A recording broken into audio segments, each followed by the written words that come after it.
اللہ سبحانہ و تقدس نے قرآن پاک کے اندر دعا کے مانگنے کا حکم ارشاد فرمایا، اور ارشاد فرمایا کہ وقال ربکم ادعونی استجب لکم ان الذین یستکبرون عن عبادتی سیدخلون جہنم داخرین۔ اور کہا تمہارے رب نے کہ تم مجھے پکارو، مجھ سے دعا مانگو۔ کیوں مانگو؟ اس لیے کہ جب تم دعا کرو گے میں تمہاری اس دعا کو قبول کروں گا۔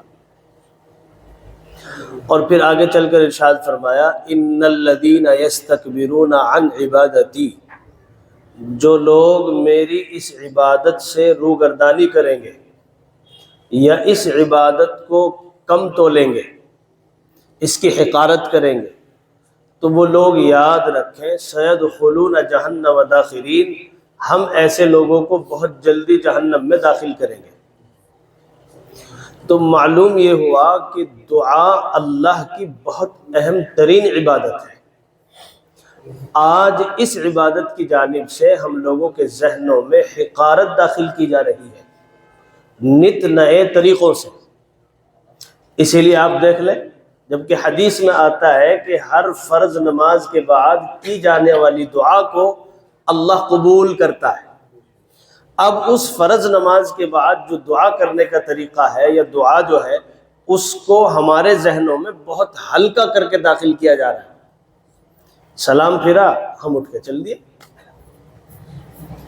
تو فرض نماز کے بعد دعا کب ہوگی بھائی؟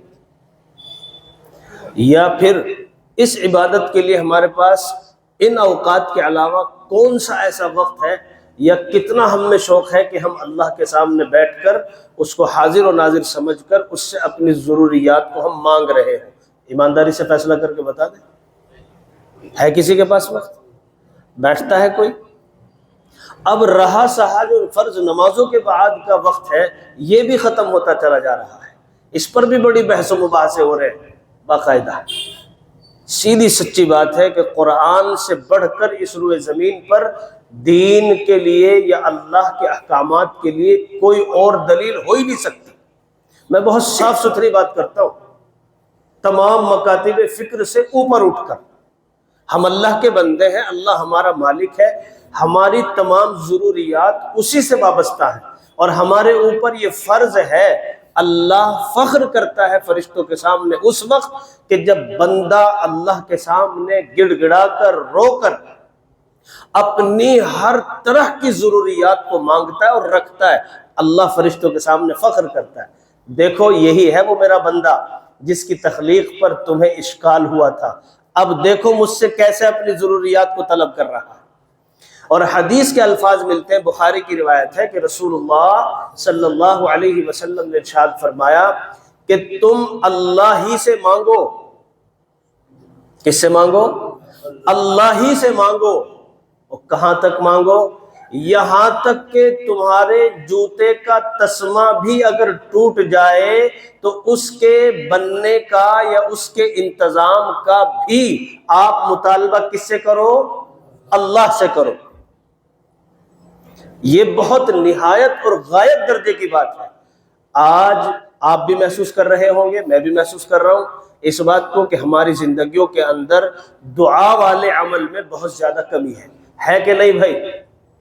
اور یہ ثمرہ اسی کا ہے، دیکھ لو، جن کو شوق ہے بیچارے وہ بیٹھ جاتے ہیں، ورنہ کوئی تسبیح فاطمہ بھی نہیں پڑھتا۔ کتنی عجلت ہے ہم لوگوں میں۔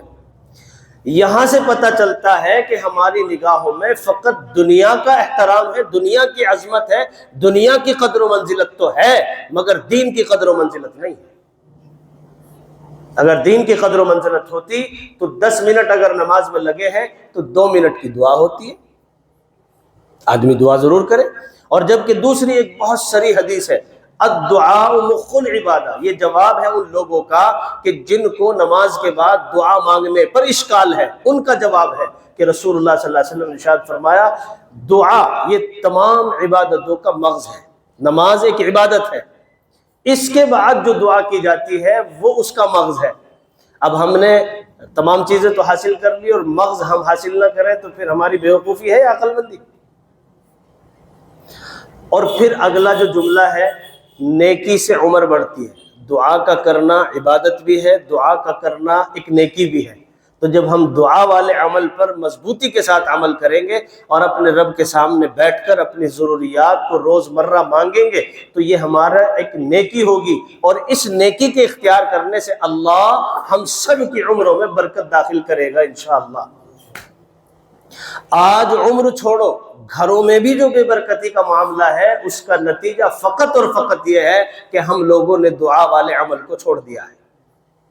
ہمارا اعتقاد صرف جیب میں بیٹھے ہوئے گاندھی جی پر تو ہے، لیکن جو انتظامات کا کرنے والا ہے، جو پوری کائنات کا چلانے اور بنانے والا ہے، اس پر اعتماد نہیں ہے۔